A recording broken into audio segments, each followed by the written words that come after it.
सुप्रभात। बाबा कहते हैं मेरे प्यारे बच्चे, वक्त की कीमत को समझो।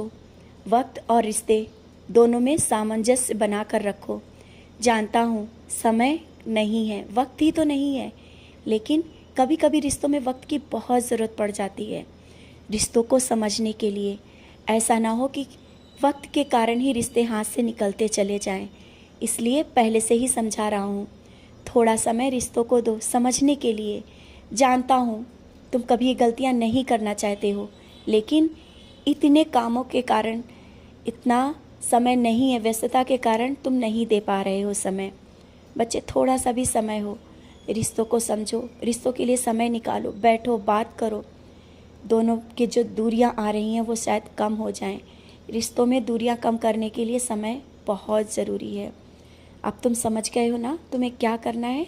थोड़ा ही सही अपने लिए भी और रिश्तों के लिए समय निकालना ही होगा। और हाँ, ये क्यों कहते हो कि तुम विशेष नहीं हो, तुम में कुछ भी नहीं है। तुम मेरी पूजा करने के बाद तुम्हारे मन में ये कैसे ख्याल आते हैं कि तुम में वो नहीं है जो दूसरों में है।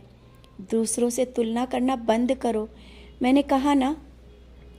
और तुम विशेष हो, तुम्हारे अंदर कुछ ऐसी शक्तियाँ हैं जिन्हें तुम्हें पहचानने की ज़रूरत है। और वो शक्तियाँ क्या हैं तुम समझ सकते हो? नहीं समझ पाओगे, इसीलिए मैं तुम्हें समझाना चाहता हूँ।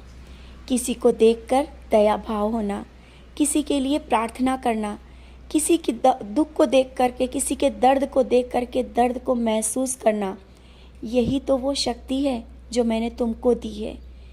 जब ऐसा हो ना तो समझ लेना मेरी पूर्ण शक्तियाँ तुम में आ गई हैं। हाँ, तुम मेरे जैसे बन रहे हो, मेरे भाव तुम में आ रहे हैं। दूसरों के प्रति दया के भाव, प्यार के भाव, यही भाव तो मैं तुम में देखना चाहता हूँ। तुम्हारे अंदर ये भाव मैंने पैदा किए हैं जो कि दूसरों की सहायता कर सको। तुम्हारा जीवन सार्थक होगा और तुम स्वयं में गर्व महसूस करोगे दूसरों के लिए प्रार्थना करके। जब वो प्रार्थना कबूल हो जाएगी ना, तुम उससे शुक्राना करते हो, थैंक्स करते हो, बाबा शुक्राना। हाँ बच्चे, ये शक्तियाँ मैंने तुम्हें दी हैं कि दूसरों के लिए दुआओं के साथ तुम मेरे साथ जुड़ते जाओ। और ये मत कभी कहना कि तुम में वो कुछ नहीं है, बहुत कुछ है। दुआएं करो, प्रार्थना करो, दया करो, यही भाव अपने अंदर पैदा करो। और हाँ, जो बच्चे परीक्षा और प्रतियोगिता की तैयारी में लगे हैं, उनसे मैं बार बार कहता हूँ, कर्म करो, मैं हूँ तुम्हारे साथ।